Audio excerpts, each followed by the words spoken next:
Bonjour à tous et à toutes. Aujourd'hui, je me permets de faire une vidéo différente de celle que vous avez l'habitude de visionner sur ma chaîne. Alors si vous me suivez depuis un bon moment, vraiment un bon moment, vous savez à quel point je suis fan de YouTube. J'ai grandi donc avec YouTube. Quand on grandit avec YouTube, on grandit avec une chaîne du nom de Swan et Neo. Alors oui, j'ai grandi avec eux depuis mes plus jeunes années et leur histoire fait partie de mon enfance. Ils ont été là dans des moments de joie, de rire et même de tristesse. Je les regardais quand j'avais 8 ans.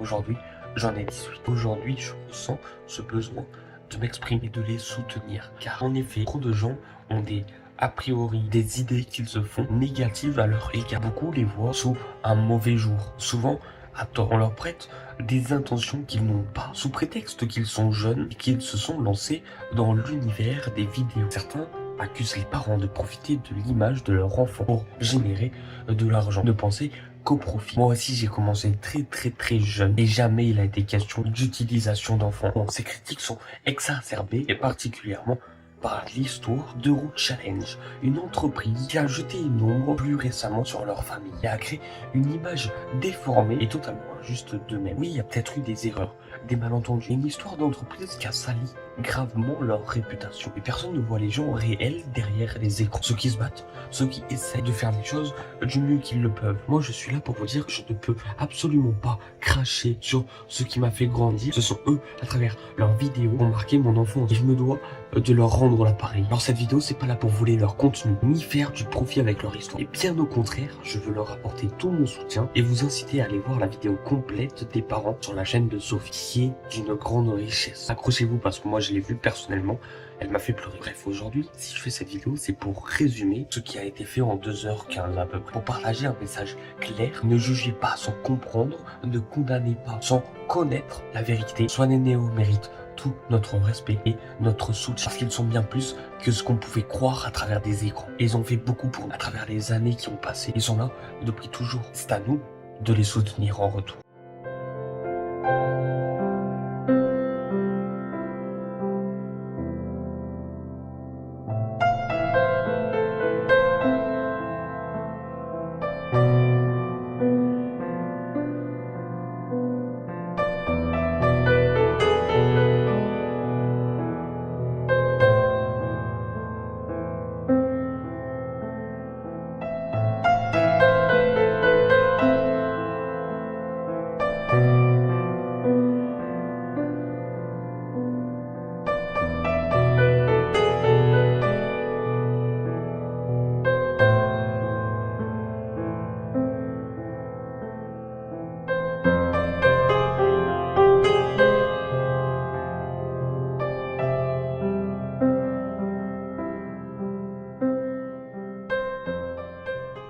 Ce début de récit s'ouvre sur une confession poignante, une explication qui a pris du temps à émerger. Après une longue absence de vidéos, l'émotion se fait sentir à travers leurs vidéos. L'histoire des parents de Swan et Neo, Greg et Sophie, ne se résume pas à des mensonges circulant depuis 2 ans, des accusations absurdes de fraude, d'escroquerie et de fuite. Pourtant, ces calomnies ont fait écho, étouffant la vérité dans une mer de rumeurs. Durant cette période de silence imposé, leurs voix se sont éteintes. Mais la souffrance n'a jamais cessé. Ils luttent contre un monde qui les a injustement pointés du doigt, tout en préservant ce qui leur est cher, leur famille et la vérité. Aujourd'hui, le temps est venu. Enfin, après plus de 10 ans de souffrance et d'injustice, ils lèvent le voile, la vérité éclate avec une force inouïe. Ils ont été maltraités et ont survécu. Une histoire de résilience, de courage et de lutte. Dans l'obscurité de ce parcours, quelques lumières ont guidé leur pas. Le soutien indéfectible de ceux qui n'ont jamais cessé de croire en eux. Ces messages d'encouragement, ces petites étoiles dans la nuit ont été des sources de force. Les mots échangés, les gestes de solidarité ont permis à Swan et Neo et leurs parents de tenir. En dépit des mensonges colportés, malgré la haine déversée, ces signes de loyauté ont nourri leur espoir. Retour dans le passé, lorsque la fille de Greg, le père, était marquée par des épreuves d'enfants de parents divorcés. À 12 ans, la séparation avec sa mère, l'éloignement avec ses frères, la solitude, un univers difficile à affronter. L'athlétisme est devenu son refuge, sa seule échappatoire. Et même dans ce sport qu'il maîtrisait, il restait seul, sans le soutien de sa famille. Pourtant, cette solitude forgée dans la douleur a été le terreau de son caractère. La vie de famille, pourtant marquée par des divisions et des conflits, a conduit à la création d'une entreprise, Euro Challenge. Ils promettaient de trouver l'amour à leurs clients. Ils sont aujourd'hui dans le viseur de la justice. 8 cadres dirigeants de l'agence Eurochallenge, dont le siège social est à Lyon, mais qui compte 18 agences en France, sont soupçonnés d'avoir escroqué plusieurs de leurs clients. Des clients prêts à débourser entre 3 800 et 22 900 € pour rencontrer l'âme sœur venue des pays de l'Est ou d'Asie. L'agence leur proposait sur catalogue un large choix. Le but, c'était de verrouiller l'adhérent, de lui faire croire qu'il allait se marier avec les femmes qu'on lui présentait, donc des très belles femmes, mais pour la plupart, c'était des femmes qui faisaient partie d'agences pour lesquelles il y avait de la prostitution, et voilà. Et aussi, dans ces agences-là, très certainement, on promettait à ces femmes qu'elles allaient rencontrer l'amour, la richesse et la gloire. Une trentaine de clients, se sentant floués, ont porté plainte. La fondatrice de l'agence, ses 3 fils qui géraient Eurochallenge depuis quelques années et sa belle-fille ont été présentés au parquet de Lyon. Ils sont soupçonnés entre autres de pratiques commerciales frauduleuses, escroqueries en bande organisée ou encore abus de confiance. Une information judiciaire a été ouverte. Donc l'idée nous est venue. Grâce au conseil d'un ami qui lui avait épousé une jolie Russe lors d'un voyage d'affaires, de tenter peut-être l'ouverture de nos fichiers sur d'autres pays, et en particulier les pays slaves. Et si le siège est resté en plein centre-ville de Lyon, l'entreprise compte désormais 8 succursales en France. La porte passée, l'ambiance est chic et cosy, et il le faut. Non seulement pour dépoussiérer l'image des agences matrimoniales, mais surtout parce que chaque candidat va y passer du temps. Pas moins de 3 heures d'entretien pour élaborer son dossier de candidature, sachant que la première approche se fait par courrier, sans engagement. Ce sont toujours des personnes qui sont dans la même situation que vous. C'est-à-dire que sur un plan professionnel, eh bien, c'est très stable, elles ont déjà acquis une profession. À l'issue du premier entretien, chaque adhérent consulte un fichier de près de 400 candidates de nationalités diverses, toutes francophones ou anglophones. Les pays de l'Est sont majoritairement représentés, mais l'Asie est de plus en plus demandée. Quoi qu'il en soit, le choix a de quoi faire tourner la tête. Certains arrivent avec la documentation, reviennent me voir avec leurs documents et ils me disent... Voilà, je suis amoureux de cette personne-là. C'est elle ou rien. Alors bien sûr, vous pensez bien que je vais tempérer quand même les choses. Je vais leur expliquer que de toute façon, il faut d'abord lui demander, voir s'il y a une réciprocité qui s'installe. Et de toute façon, la méthode Eurochallenge, elle n'est pas comme ça.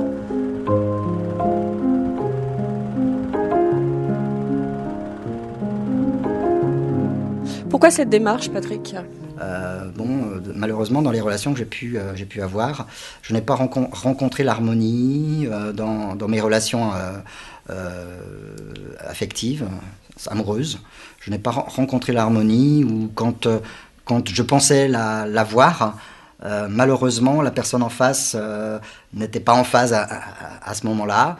Et à ce moment-là, on a envie de voir si ailleurs, il n'y a pas quelqu'un qui par contre est en phase. Est-ce qu'il y a derrière ça, il y a un ras-le-bol de la femme française ? Je pense qu'il faut chercher un petit peu plus loin. Voilà, il faut essayer de voir, peut-être de s'ouvrir à autre chose, à rencontrer d'autres personnes. Effectivement, j'ai peut-être un petit peu baissé les bras sur la femme française, et je me suis dit, est-ce qu'il n'y aurait pas une autre personne ailleurs qu'en France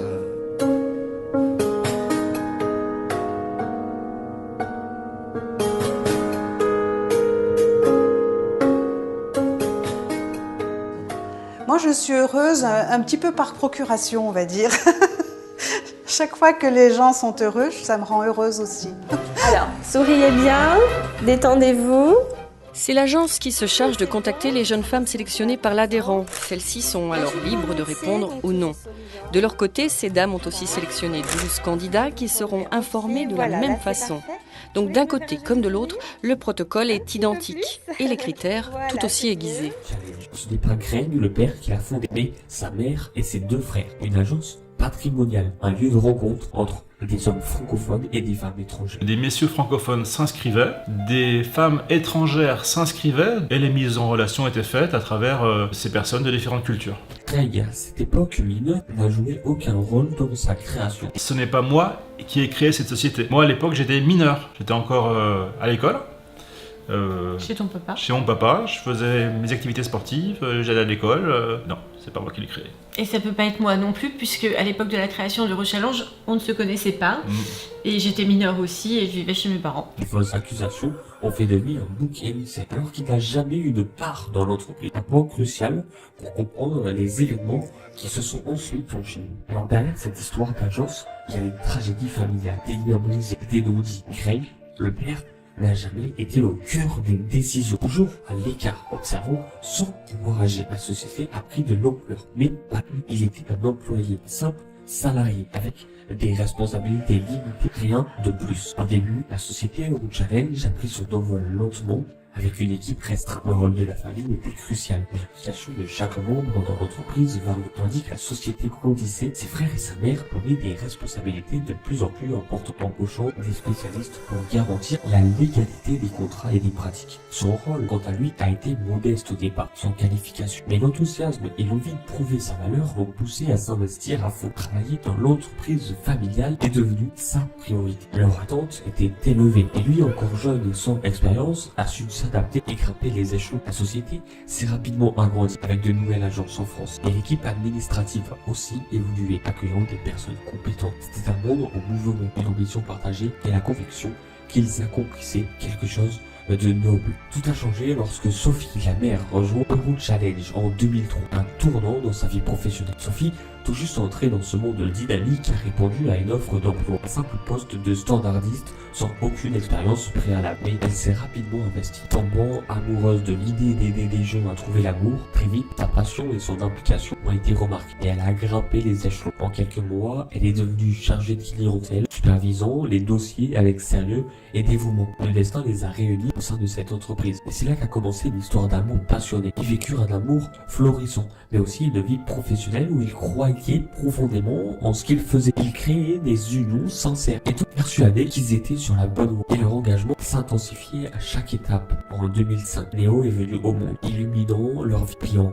2011, Swan a suivi. Les enfants sont devenus le centre de leur univers. Greg et son rôle de père l'a vite rempli de fierté, mais il n'a pas atténué sa soif de réussir dans l'entreprise familiale. Les années ont défilé et malgré la frénésie de la vie professionnelle, il a trouvé un équilibre, voire des couples heureux, célébrer des mariages et rencontrer des bébés unis d'Eurochallenge qui l'a convaincu que leur travail était essentiel. Ils ne doutaient pas une seconde de leur mission. Travailler dans cette société, c'était plus qu'un simple emploi, c'était une vocation. Ils faisaient le bien. En 2012, la première ombre au tableau est apparue. En 2012, un verdict choquant est tombé. La société a été condamnée pour pratique commerciale trompeuse. C'était la première fois qu'ils faisaient face à une telle situation. Ma mère a embauché alors un directeur juridique, un juriste, pour pouvoir faire en sorte que la législation soit respectée, établir des contrats, s'occuper de recouvrement et régler tous les problèmes juridiques que l'on trouve dans une entreprise. En somme, il était chargé de faire en sorte que la société respecte bien la législation matrimoniale et la législation commerciale en général.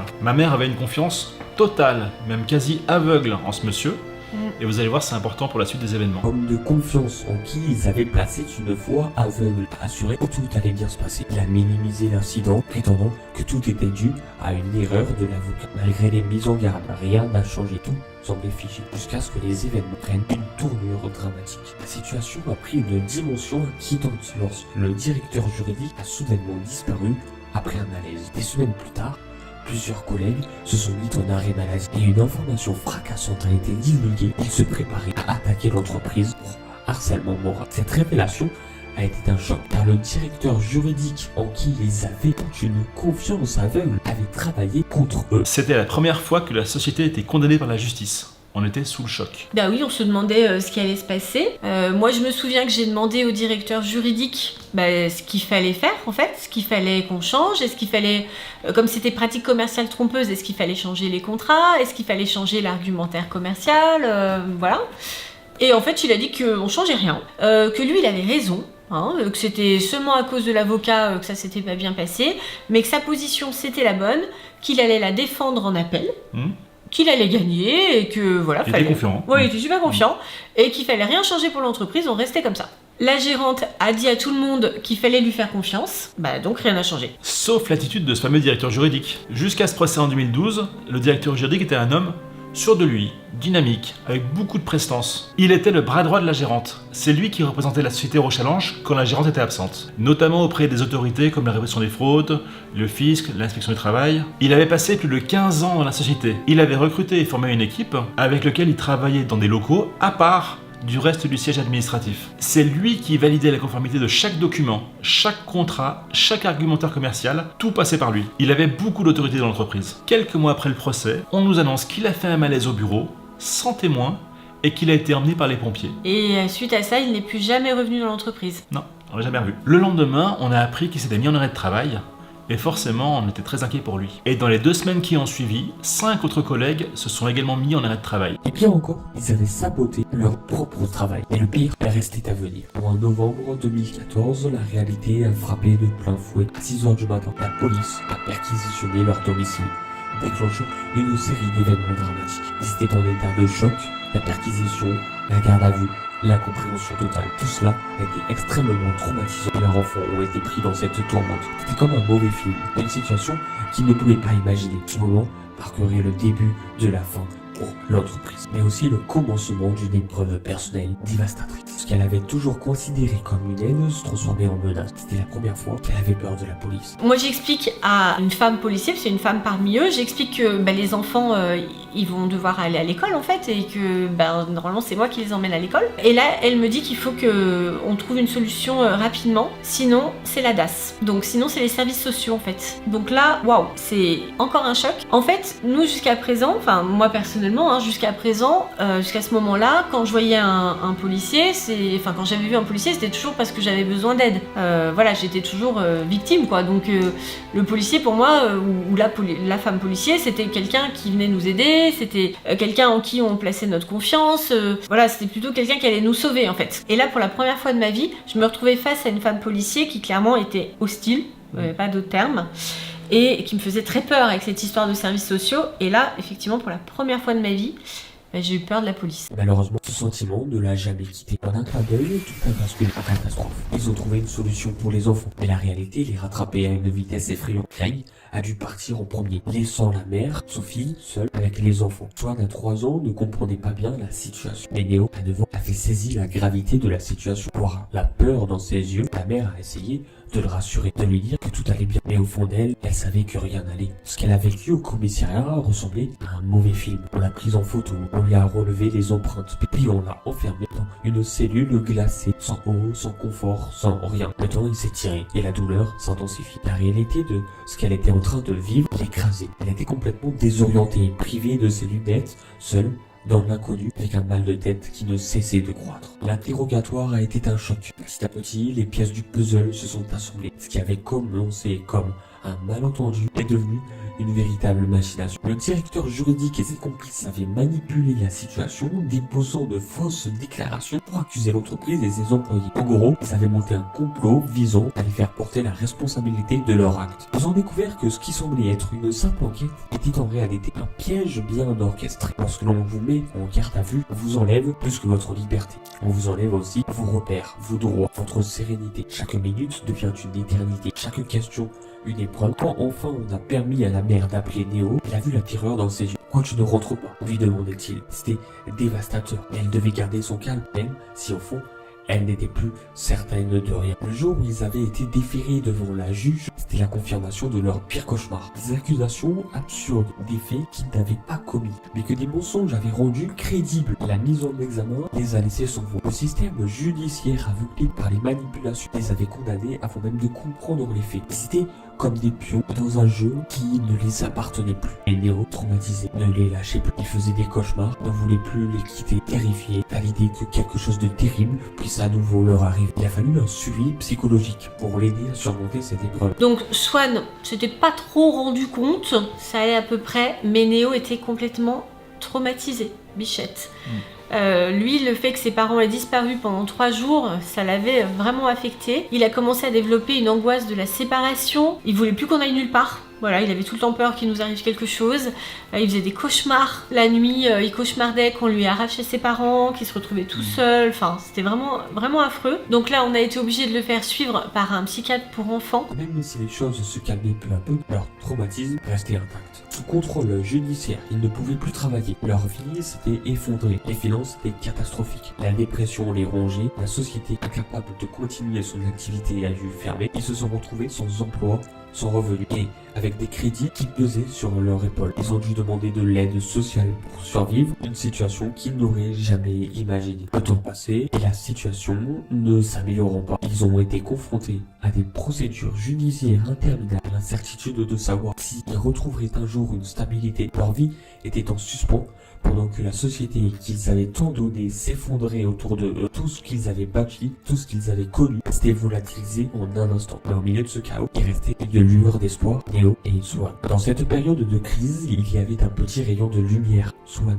avec son enthousiasme de petit garçon, qui a décidé qu'il voulait participer à The Voice Kids. Alors bien que ce rêve semblait inaccessible, ils ont trouvé un moyen de le soutenir. C'est ainsi que Swan a commencé à chanter, à être filmé, et qu'une petite chaîne YouTube du nom de Swan The Voice, au début, a vu le jour. À la base, c'était juste un projet pour lui faire plaisir. Mais ce qui a commencé comme une simple vidéo A, B, C, D, E, F, G.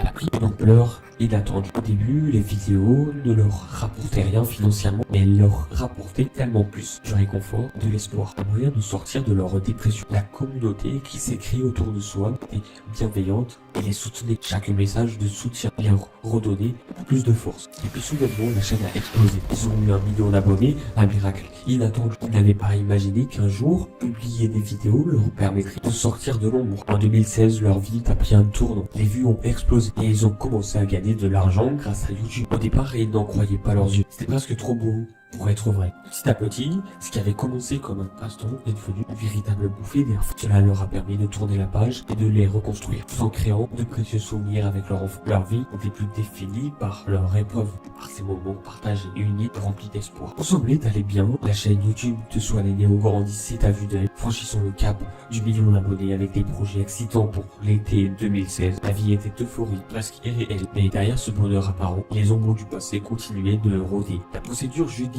toujours en cours les forçait à affronter des questions difficiles, mais leur avocat leur assurait que tout finirait par se résoudre. À l'époque, ils croyaient naïvement que la vérité éclaterait, que tout cela n'était qu'une mauvaise passe. Mais en été 2016, un blog anonyme apparut. Derrière ce blog se cachait un autre créateur de contenu YouTube, un père de famille qui voyait sa propre chaîne s'éteindre face à la réussite de Swan et Néo. Et là, un blog anonyme apparaît sur internet, soi-disant pour soutenir les victimes d'Eurochallenge. Soi-disant, mais en réalité, ce blog affiche notre identité et notre chaîne YouTube et il mélange les deux activités en fait. Il fait un amalgame complet en fait. Il fait un amalgame entre Eurochallenge et notre chaîne YouTube. Le but semble être de salir au maximum la famille de Swan et Néo. Et la personne qui se cache derrière ce blog fait beaucoup d'efforts pour qu'il soit diffusé en masse sur les réseaux sociaux. Donc il contacte notamment nos abonnés dans l'espace commentaire, il diffuse sur Facebook, à l'époque c'est Facebook, hein, c'est les débuts des réseaux sociaux. Il contacte aussi nos abonnés sur Facebook, il contacte aussi nos partenaires, notamment à ce moment-là on est en train de soutenir une association pour aider les enfants malades et contacte l'association pour lui envoyer le blog et pour qu'ils arrêtent évidemment de collaborer avec nous. Et il contacte aussi tous les youtubeurs critiques du moment pour les inciter à générer du drama. Donc bien sûr, ce blog nous fait énormément de mal. Oui, c'est pas tant le fait qu'il parle d'Eurochallenge, c'est surtout qu'il essaye de nous faire passer pour des parents horribles. Cette personne prétend qu'on profiterait de nos enfants et ça lui permet de ternir l'image de notre famille sur YouTube. Moi, je suis surtout très inquiète à ce moment-là pour Swan et Néo. Je suis inquiète des répercussions de ce blog sur eux. J'ai peur qu'ils subissent du harcèlement, notamment du harcèlement à l'école, parce que le blog est lancé au début d'été, mais j'ai peur qu'à la rentrée, ça les poursuive dans la cour de récréation. Donc là, ça commence sérieusement à m'angoisser. À partir de là, un cyberharcèlement intense commence, dont notre famille va être victime pendant des années et jusqu'à aujourd'hui. C'est le point de départ de nombreuses vidéos critiques, de youtubeurs qui prennent même pas la peine de nous rencontrer et qui préfèrent prendre pour argent comptant tout ce que dit le blog mensonger. Évidemment, ils préfèrent faire des vues avec un drama. Et c'est le début d'un vrai calvaire psychologique pour moi, parce qu'à partir de là, et pendant toutes les années qui ont suivi, je vais subir un véritable cyberharcèlement permanent et une remise en question constante de ma capacité à être une bonne mère pour mes enfants. Jusqu'à cette période-là, on n'avait que des commentaires positifs sous les vidéos de la chaîne. on recevait que des messages gentils en fait, et plein de bienveillance. Et en dehors de nos vidéos, peu de gens parlaient de nous en fin de compte, et ça nous allait très bien comme ça. Et à partir de l'été 2016, une polémique commence pour nous, pour notre famille, et elle ne s'éteindra plus jamais. On porte plainte en diffamation contre le blog mensonger, et au bout de quelques mois, on arrive enfin à identifier l'auteur. En fait, il s'agit tout simplement d'une autre chaîne YouTube tenue par un papa qui fait le même type de vidéo que nous, voilà. Avec ses 2 filles. Voilà, on a 2 garçons, lui il a 2 filles. Ce papa, il était présent sur YouTube bien avant nous. Sa chaîne fonctionnait très bien. Il pensait être le premier YouTubeur français à atteindre le 1 million d'abonnés avec une chaîne YouTube familiale. Et en fait, on a atteint le 1 million d'abonnés juste avant lui. Et visiblement, ça lui a pas plu. Ça lui a pas plu du tout. C'est devenu même obsessionnel. Donc il a réalisé une petite enquête sur nous, il a trouvé évidemment Eurochallenge, il a créé le blog et ensuite il a tout tenté pour essayer de nous détruire. Pour détruire notre réputation, pour détruire notre image, pour détruire la chaîne YouTube, même pour détruire les contacts qu'on avait avec différents partenaires. En plus des mensonges que contenait le blog, l'auteur a balancé toutes nos coordonnées personnelles, notre adresse, nos noms de famille, nos informations personnelles, tout. La totale. Il faut savoir qu'à cette époque-là, Néo rentrait en 5e, le collège était à proximité de notre domicile et il y allait à pied le matin et il en rentrait également à pied le soir tout seul. Et une fois que ce blog a été diffusé et que moi j'ai été accusée d'être une mère monstrueuse, on a reçu des tas de menaces. On a reçu des menaces de mort, on a reçu des menaces de kidnapping. Les gens disaient qu'ils allaient venir kidnapper Swan et Néo pour les soustraire à leur mère monstrueuse. Et là, on a vraiment eu peur. Vraiment très peur. C'était un cauchemar. Moi je dormais plus la nuit, j'imaginais que les gens allaient venir à la maison, prendre les enfants, enfin... On vivait dans l'angoisse constante. Ah oui, l'angoisse permanente. Je pense que les parents qui nous regardent connaissent ce sentiment d'angoisse quand vous avez peur qu'il arrive quelque chose à vos enfants, à la chair de votre chair, à la prunelle de vos yeux, et à partir de là, vous vivez plus quoi. C'est pas vivable. Non, c'est pas vivable. Alors cette chaîne, personnellement, je pense très bien la connaître. Il n'y a pas des millions de chaînes YouTube françaises avec un père et 2 filles. Non, je ne m'avance en rien. En tout cas, selon moi, cette chaîne YouTube, qui d'ailleurs existe toujours à l'heure actuelle, a commis pas mal de choses horribles. Je ne citerai pas leur chaîne YouTube pour ne pas leur donner de l'importance et du crédit. Donc oui, un père de famille qui voyait sa propre chaîne s'éteindre face à la réussite de Swan et Néo. Ce sentiment le poussa à tout tenter pour les faire disparaître de l'espace numérique. Mensonges, diffamation et usurpation de leur image devinrent ses armes. Les attaques personnelles dont la publication de leurs coordonnées se firent plus violentes et reçurent des menaces de mort, de kidnapping. La vie, autrefois simple, se transformant en une angoisse constante. Ils ne pouvaient plus vivre sereinement. Tout devenait source de peur. Face à cette menace constante, ils avaient pris une décision difficile, déménager à nouveau départ dans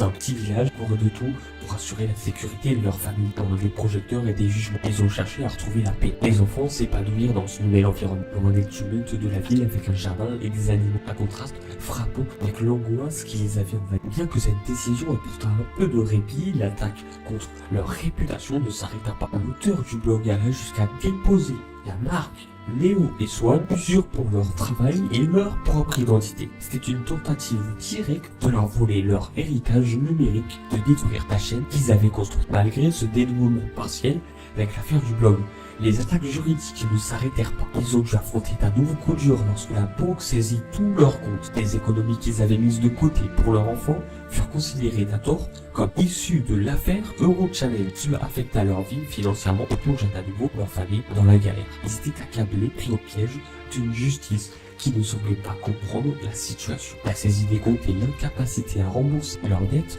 ne firent qu'amplifier le poids de cette épreuve. Ils se sont retrouvés sans ressources, forcés de s'endetter pour survivre, tout en continuant de se battre pour prouver leur innocence. Au milieu de cette tourmente, une autre critique persistait, celle d'être des parents trop permissifs. Le regard des autres était devenu d'un fardeau. Chaque geste, chaque décision de leur part analysée à la loupe. Pourtant, tout ce qu'ils faisaient, c'était offrir à leur enfant ce qu'ils n'avaient pas eu. Ils voulaient qu'ils grandissent heureux, sans manquer de rien. Alors dans ce tourbillon de difficultés, il y avait toujours cette lumière des enfants qui malgré tout gardaient le sourire. Les sacrifices étaient nombreux, mais leur objectif rester clair, les rendre heureux, leur offrir une enfance différente de la leur. Même si la situation semblait désespérée, ils ne pouvaient pas t'abandonner, ils étaient une famille, et ensemble, ils allaient continuer à lutter. Finalement, après des années de lutte, de stress et de cyberharcèlement, ils ont pris une décision importante pour l'avenir, structurer et légaliser leur activité YouTube. Ce n'était plus juste un passe-temps, mais un projet qui impliquait leur avenir, celui de Swan et malgré le chaos, ils ont cherché à sécuriser leur travail et à le faire grandir de manière légale et professionnelle. Ce processus, bien qu'inconnu et difficile à appréhender, leur apporte une certaine stabilité. Ils ont dû s'adapter à une nouvelle réalité, celle d'une famille créative et publique,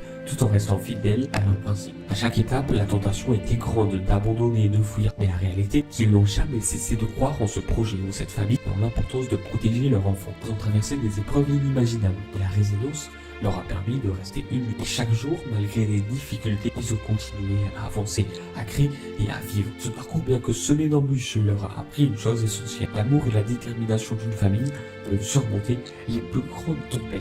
Et pour Swan et Nemo, le meilleur reste à venir. Tout a commencé lorsque le frère aîné de Greg, voyant les opportunités de Swan et Nemo, a décidé d'exploiter leur image. Il a lancé sa propre chaîne YouTube en utilisant des photos de ses enfants, prétendant les inclure dans sa famille. Grâce à une stratégie perfide, il a attiré des centaines de milliers d'abonnés, exploitant l'innocence et la fidélité de leurs fans. Tout cela sans leur consentement. Et quand il a tenté de raisonner son frère, de lui parler, il l'a ignoré, et pire encore, il a rejeté tout dialogue. Sa propre mère, qui au début soutenait leur position, s'est retournée contre eux. Un retournement de situation qu'il ne comprendrait que bien plus tard. L'argent et la quête de notoriété avaient complètement distordu les liens familiaux. Pour stopper cette injustice, ils ont dû revenir à la justice. Malgré une mise en demeure, il n'a rien changé. Finalement, le tribunal a donné raison à leurs revendications et a forcé à retirer l'image des réseaux. Au-delà du conflit judiciaire, c'était la fracture familiale qui l'a brisé. Le poids de cette trahison l'a rongé au plus profond de lui. Puis le pire est arrivé. Lorsque l'affaire semblait enfin se régler, sa famille, sans aucun scrupule, a pris un viral totalement inattendu. Ses propres proches fait une déposition contraire à la vérité. Ils ont affirmé que c'était eux qui étaient responsables des problèmes dans l'entreprise familiale. Le choc fut immense. Ils sont accusés de façon mensongère, retournant totalement leur version des faits. Et même plus incroyablement, la justice les a cru. Un ciel lourd s'est abattu sur eux. Leur espoir de vérité s'effondrait devant cette manœuvre familiale. À ce moment-là, Greg a ressenti une douleur insupportable. Se faire trahir par sa propre mère, ses propres frères, ses propres proches. C'est un fardeau bien trop lourd. Cette injustice était partout. Les espoirs se sont brisés un peu plus à chaque étape. C'était plus une simple trahison, c'était un gouffre émotionnel dans lequel il tombait sans pouvoir s'arrêter. Après l'injustice de la part de la famille, une nouvelle épreuve s'est imposée. La maladie de son père, son diagnostic de paralysie supranucléaire progressive l'a frappé comme un tonnerre. Il savait qu'il allait le perdre petit à petit. Et l'angoisse que cela a engendré l'a remonté. Dans ce tumulte, il a cherché une échappatoire, un réconfort. C'est dans l'amour des garçons et dans l'amour de leurs abonnés qu'il a trouvé une forme de lumière. Leur communauté tout entière est devenue leur famille de cœur, celle qui leur a redonné de l'espoir et de la force. Le monde entier s'est arrêté avec le confinement en 2020 et ce fut aussi un tournant pour eux. Dans cette période surréaliste, les encouragements et la présence des abonnés ont été d'un soutien inestimable. Ils ont partagé leur vie à travers des vidéos, des moments en famille, des anecdotes quotidiennes et malgré la crise mondiale, cette solidarité virtuelle leur a donné la force d'avancer. Leurs liens avec les abonnés sont devenus plus forts que jamais. Ils étaient leur bouée de sauvetage, un phare dans une mer agitée. C'était un soutien inconditionnel. Puis en 2021, la vie judiciaire a repris son cours. Un procès avec Euro Challenge s'annonçait. Ils étaient toujours naïfs, espérant que la vérité éclaterait enfin. Mais rien n'a changé. En réalité, tout semblait se compliquer encore plus. Le dossier était colossal. La défense incertaine et leur avocat semblait être à court de solutions. Le stress l'a envahi et le poids de tout ce qui s'était accumulé l'a fait sombrer dans une fatigue extrême. La santé de la mère a brutalement décliné. Une douleur persistante qui l'a accablé chaque jour, la laissant vulnérable. Le 7 janvier 2022, cette douleur est devenue permanente. Elle était épuisée physiquement et mentalement, mais elle ne pouvait pas se permettre de s'arrêter. Le combat pour ses enfants, pour la vérité, était trop important. Les morts ont suivi, ont été un véritable calvaire. Sa santé déjà fragile s'est dégradée de façon alarmante. La douleur physique était devenue sa compagne constante. Elle a consulté de nombreux médecins, suivi des traitements lourds. Et aucune solution ne semblait fonctionner. Ses forces l'ont peu à peu abandonnée. Elle était perdue, inquiète pour ses enfants et épuisée par un corps qui la trahissait. Ces crises de douleur se sont intensifiées, rendant sa vie quotidienne de plus en plus difficile. Pourtant, malgré tout, elle ne pouvait pas baisser les bras. L'amour de sa famille et de ses enfants la poussait à continuer à chercher la lumière, même dans l'obscurité. Au fil du temps, la situation judiciaire est devenue de plus en plus décourageante. La justice semblait être du côté de ceux qu'ils avaient trahis. L'espoir de vérité fondait comme neige au soleil. Malgré tout, la famille refusait de se laisser abattre. Elle savait que leur combat ne devait pas s'arrêter ici. Il fallait tenir bon. Et chaque jour, elle puisait dans ses dernières forces pour avancer, même lorsque tout semblait perdu. Il restait un mince fil d'espoir à ne pas couper. Dès leur entrée dans la salle d'audience, un sentiment de malaise s'est rapidement installé. Ils étaient là pour défendre Euro Challenge. La peine avait pris leur place. On les a accusés d'avoir une activité lucrative et controversée liée à YouTube. À partir du moment où on a mis les pieds dans la salle d'audience, on s'en est pris plein la figure.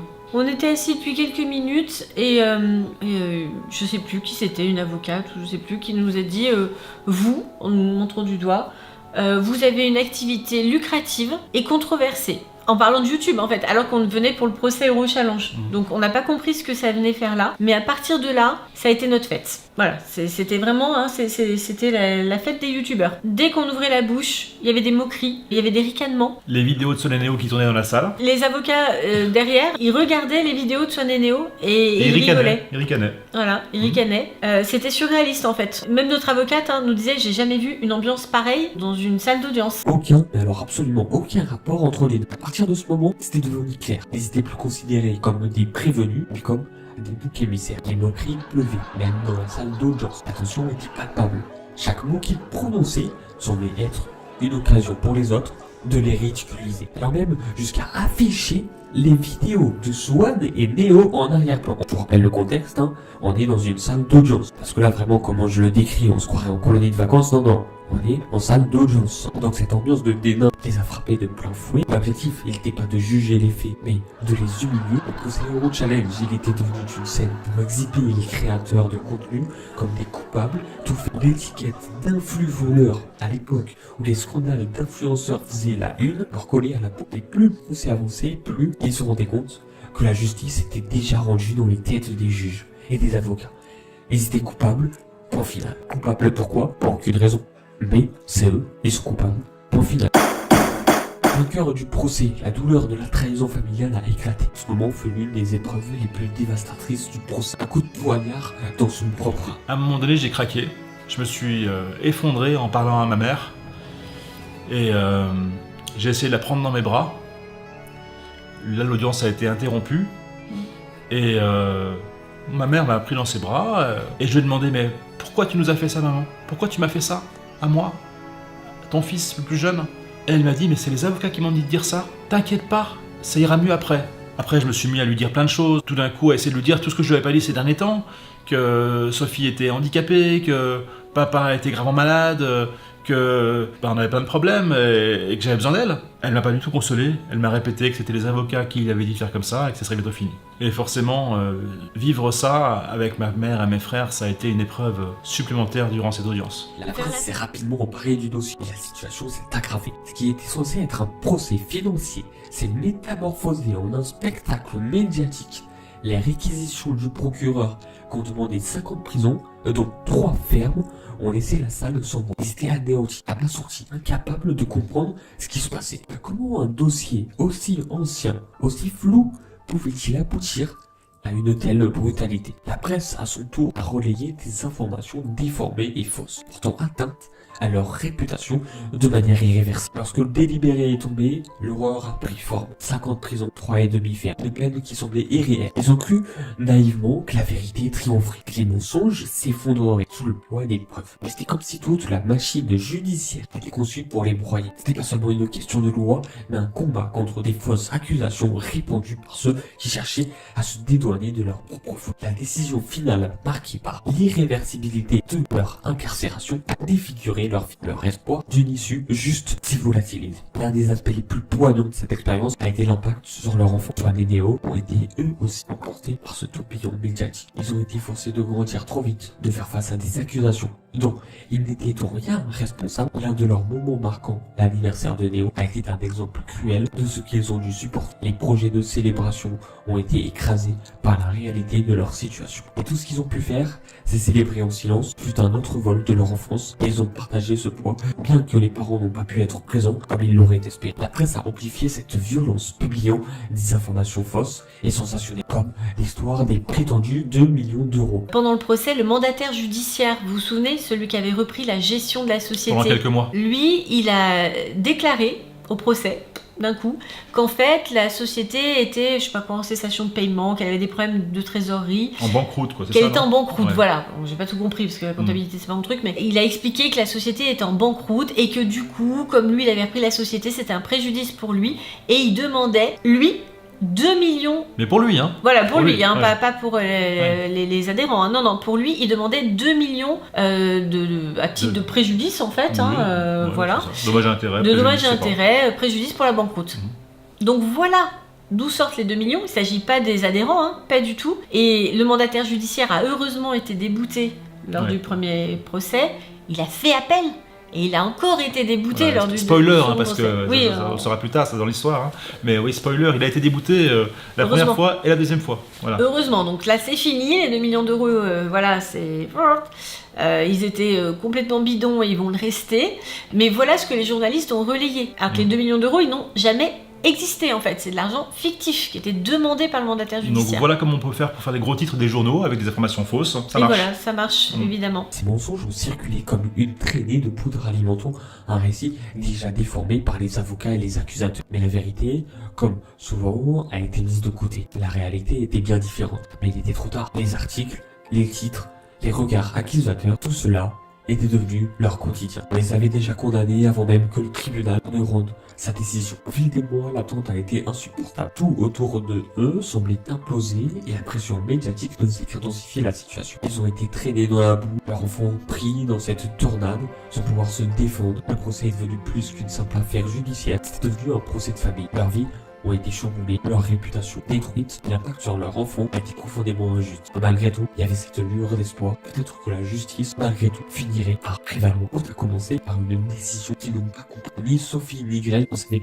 pourquoi ils se retrouvaient incarcérés. Ils étaient un couple parent d'un enfant mineur et d'un jeune adulte qui venait à peine de souffler ses 18 bougies. Aucun antécédent judiciaire. Un dossier vieux de plus de 10 ans. Rien ne justifiait cette violence d'une incarcération à l'aube d'un appel. Mais la réalité était là. Ils payaient le prix de leur statut d'influenceur. Le système avait décidé de faire un exemple. Mais pour eux, cela n'avait aucun sens. Pas de danger public, aucune violence. C'était une situation absurde, déconnectée de la réalité. Lorsqu'on fait appel, la présomption d'innocence devrait primer. Mais pour eux, ce n'a pas été le cas. Un mandat de détention différé, c'est-à-dire une incarcération qui ne survient que plus tard, leur a été infligée. La procédure normale aurait permis de remettre à zéro la sentence, mais si aucune explication n'a été donnée, au contraire, ils ont dû attendre 6 mois pour connaître les motifs exacts de leur incarcération. Pendant ce temps, ils se sont organisés, préparant leur enfant et leur quotidien, et toujours sans savoir pourquoi ils allaient en prison. Ils ont dû expliquer à leurs 2 enfants qu'ils allaient en prison sans explication, sans raison claire. C'était une douleur inouïe, un coup de poignard dans leur vie familiale. Néo, âgé de 18 ans, apprit d'abord la nouvelle par la presse et ne pouvait pas y croire. Il a pleuré, résigné. Il a endossé la carapace de l'adulte. Swan, plus jeune, a été préservé un peu plus longtemps. Mais la vérité le rattrapa quelques semaines avant leur incarcération. La rupture de l'insouciance de l'enfance, ce moment où un petit garçon perd sa légèreté pour toujours, fut un choc. La situation a fait voler en éclats leur quotidien. Néo, qui venait de fêter ses 18 ans, a dû prendre la relève. D'un jeune homme concentré sur ses études, il est devenu le pilier de la maison, responsable de son frère, de la gestion des courses, des repas et de la maison. En quelques semaines, il a dû endosser un rôle de parent, sacrifiant ses révisions pour le bac. Le bac, il a dû l'abandonner. La famille était son unique priorité. Un choix difficile, mais nécessaire. Malgré leur savoir qu'ils n'étaient pas responsables de la situation, une culpabilité écrasante les envahissait. Le sacrifice de Néo, de son diplôme, leur pèse lourdement. La dégradation de sa vie d'adolescent, l'abandon de ses rêves, se consacrer à la survie quotidienne et une cicatrice qu'ils ne pourront effacer. Leur rôle de parents, pourtant modelé avec tant d'amour et de soin, se retourne contre eux dans cette épreuve de la vie. Dans cette période sombre, les vidéos de Néo Swan ont repris. Cela leur faisait du bien. La création devenait un exutoire, une porte d'évasion face à un monde qui s'effondrait. C'était un moyen pour eux de retrouver une part d'insouciance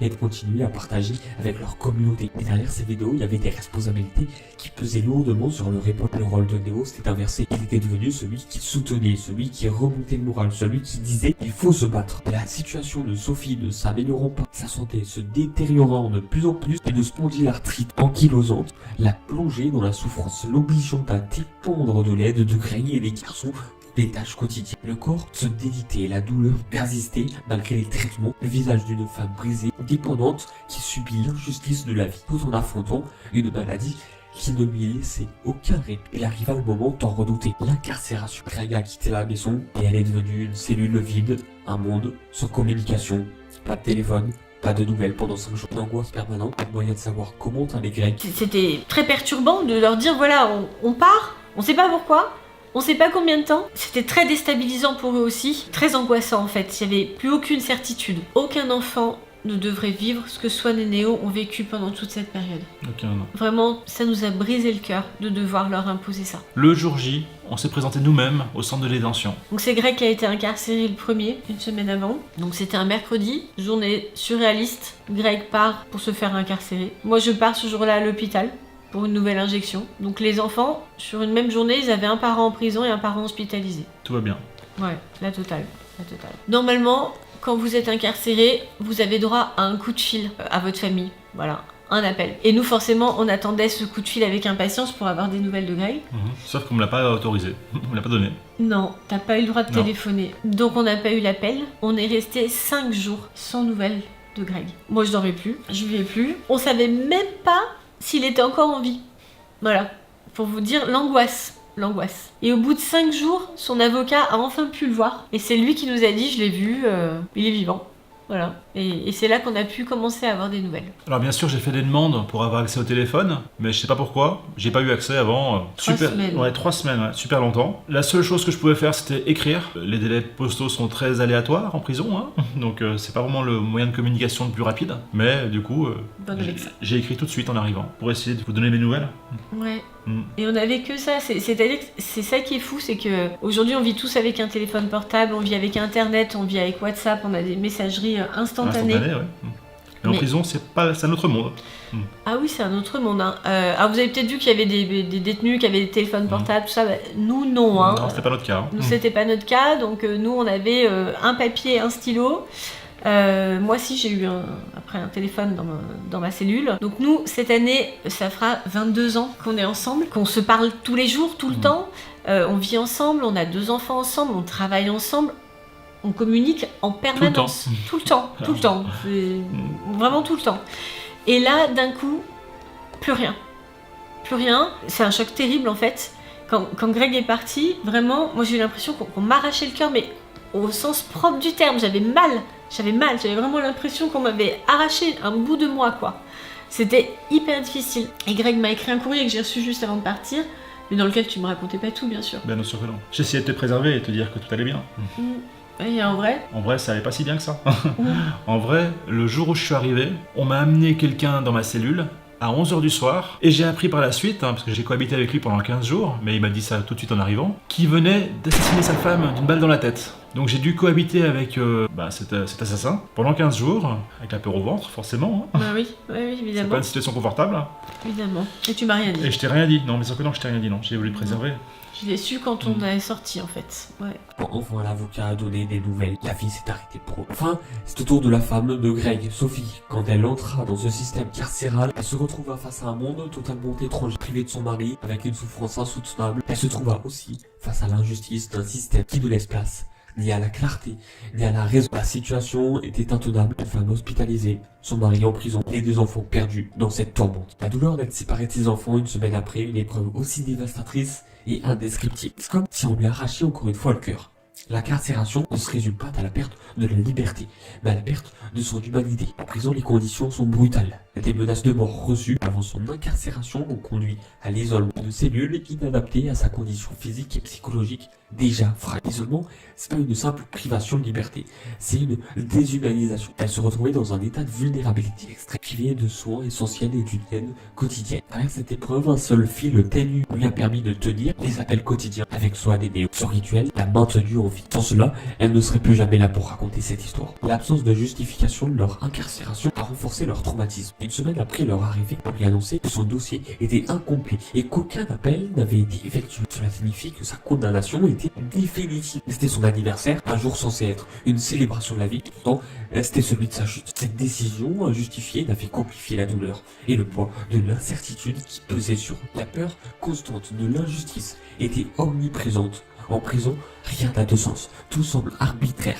et chaque geste, chaque parole devint une souffrance. Le plus difficile, ça n'a pas été la détention physique, mais la séparation d'avec leur enfant. Antoine, son petit garçon, l'appelait tous les jours pour la rassurer, mais un jour, en pleurant, il a dit qu'il avait du mal à sourire.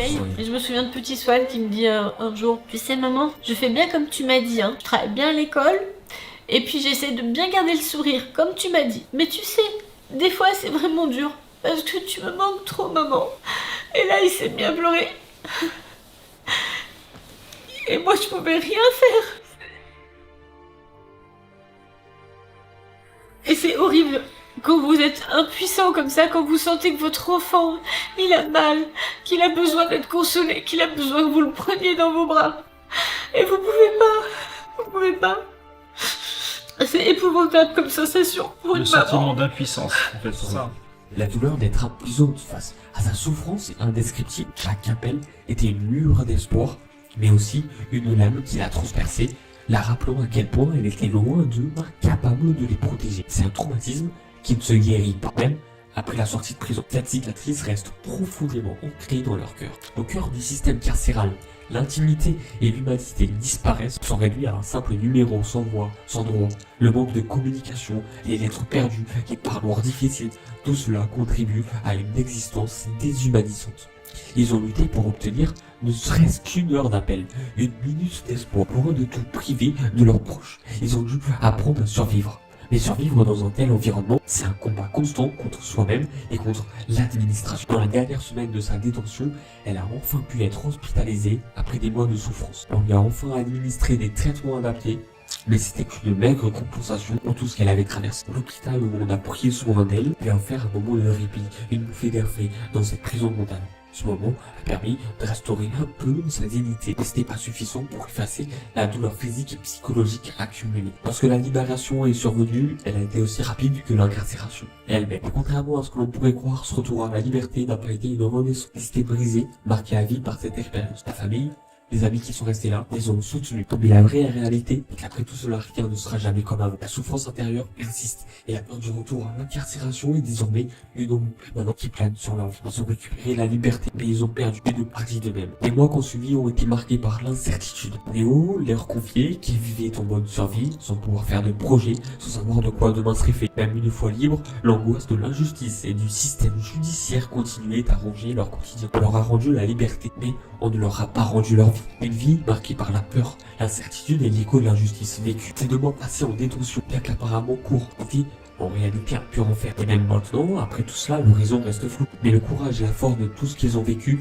demeurent. Pour leurs enfants, pour leur famille et pour eux-mêmes, ils continuent d'avancer. Le climat du procès en appel était radicalement différent de la première instance. Cette fois, l'ambiance était sérieuse, pas une colonie de vacances. Professionnelle, sans ricanement ni moquerie. Le président du tribunal avait pris le temps de lire le dossier. Il l'a abordé avec une approche impartiale, contrairement à ce qui s'était passé précédemment. Dès le début, il a révélé que le directeur juridique, jusque-là protégé et considéré comme une victime d'harcèlement moral, devrait être assis sur le banc des accusés. Pour la première fois, cette reconnaissance a marqué un tournant décisif. Le président du tribunal a souligné un autre point crucial. L'enquête menée était incomplète. En premier instant, les éléments qui auraient pu innocenter les accusés avaient été ignorés ou passés sous silence. Cette fois, le président a ouvertement critiqué le travail des enquêteurs, soulignant qu'ils avaient pris pour argent comptant tout ce que le directeur juridique et ses alliés avaient présenté sans chercher à confronter ou à vérifier ces informations. Le discours a permis de redonner de l'espoir et de sentir que la justice était enfin en train de se rétablir. L'espoir suscité par l'attitude du président a été brisé par les réquisitions du procureur qui, loin d'être mesurées, ont été choquantes. Il a demandé des peines encore plus sévères que celles prononcées en première instance. 4 ans de prison ferme pour les 2 accusés. Une demande qui a frappé comme un coup de massue. Après avoir retrouvé un peu de confiance dans le système judiciaire, entendre ces réquisitions a été un choc émotionnel intense. C'était un retour brutal à la réalité de cette épreuve, accompagné d'un sentiment d'injustice qui les a à nouveau submergés. Le délibéré a mis 6 mois à arriver, un délai insoutenable pendant lequel l'angoisse était omniprésente. Chaque jour semblait être une épreuve mentale à vivre avec cette incertitude pesante. Leur vie était suspendue à un fil rongé par cette attente. Et chaque moment de répit était rapidement balayé par la peur du pire. Ils avaient du mal à se retrouver dans cette épreuve et les avaient vidés de toute énergie. Parce que la décision est enfin tombée. Ce fut un immense soulagement, prison ferme, et malgré tout une profonde injustice. Il se restait 2 ans avec sursis. Mais la douleur de ces 2 mois passés en prison pour rien était insupportable. Ils n'auraient jamais dû y être. Ce jugement, bien qu'en leur faveur, ne masquait pas le sentiment d'être les victimes d'une erreur judiciaire. Ils ont choisi de ne pas se laisser engloutir par cette injustice, préférant se concentrer sur l'avenir. L'épuisement psychologique était tel qu'ils ont fait le choix de ne pas aller en cassation. Ils étaient épuisés, fatigués par cette bataille sans fin, et ont décidé que la priorité était de se reconstruire et de se concentrer sur leur famille. Le poids de ces années d'incertitude ne leur permettait plus de continuer à se battre. Le moment était venu de tourner la page, d'aller de l'avant, trouver la paix et de vivre enfin sans cette épée de Damoclès au-dessus de leur tête. Après un délibéré difficile à encaisser, le chemin vers la guérison a commencé. Les garçons ont fait une pause, en particulier Néo qui a vécu un passage à vide. L'épreuve avait été dure, mais petit à petit, ils ont retrouvé leur équilibre. Les garçons bien marqués ont montré une résilience impressionnante. Et la famille a tout fait pour les soutenir. La reconstruction n'a pas été facile, mais ils ont décidé d'aller de l'avant, ensemble, unis et plus forts. Cet enfer, bien qu'il les ait profondément affectés, a renforcé leur lien familial. Ils étaient déjà proches, et cette épreuve a fait d'eux une unité indestructible. Les garçons ont traversé cette tempête avec une force étonnante, plus proche que jamais. Ensemble, ils se reconstruisent plus forts et plus soudés, prêts à tourner la page de cette longue période de souffrance et à accueillir un avenir plus serein. Malgré tout ce qu'ils ont vécu, ils savent que leur famille reste la priorité. La chaîne YouTube, bien qu'ayant traversé des épreuves, a continué de les soutenir et a joué un rôle essentiel dans leur vie. Leur harmonie, leur bulle d'oxygène sont plus qu'une simple communauté en ligne. Ils sont un véritable soutien moral, partageant à nouveau du positif, partageant leur réussite et leurs moments heureux. C'est ce qui va les aider à avancer, tout comme cela a déjà été le cas par le passé. Malgré cette longue épreuve, ils savent qu'ils sont prêts à écrire un nouveau chapitre de leur vie. Ils sont désormais prêts à se concentrer sur leur avenir, sur leur famille et à reprendre leur place dans le monde. Avec la force de ceux qui ont survécu à l'horreur, ils sont sortis plus forts.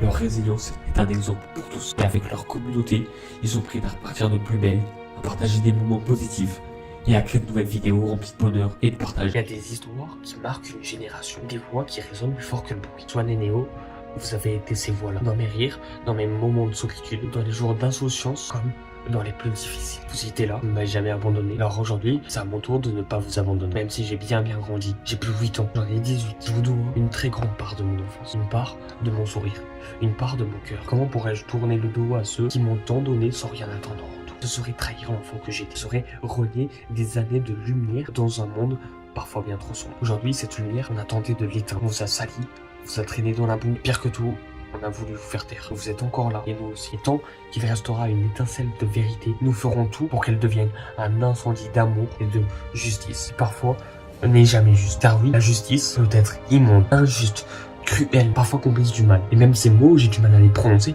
parce que comment la justice peut être injuste, peut être horrible et peut être au service du mal? Comment peut-on enfermer des innocents et laisser dehors ceux qui détruisent des vies, des pays, des gens qui battent leur famille sont encore en liberté, par contre les innocents sont en prison. Comment un système peut-il punir ceux qui aiment, protègent et élèvent et fermer les yeux sur les monstres? J'ai du mal à le croire. Cette histoire en est la preuve. On peut tout perdre, même en n'ayant rien fait de mal. Parfois c'est même pas la haine, mais l'argent, ce poison lent qui détruit. Il ronge les cœurs, corrompt les liens du sang, inverse les rôles, déchire les familles. Là où il y avait des bras ouverts, il ne reste plus que des poignards dans le dos. Et malgré tout cela, vous vous êtes relevés, ensemble, brisés peut-être, mais jamais défaits. Je vous dis merci du fond du cœur. Merci à toi Néo d'avoir veillé sur Swan.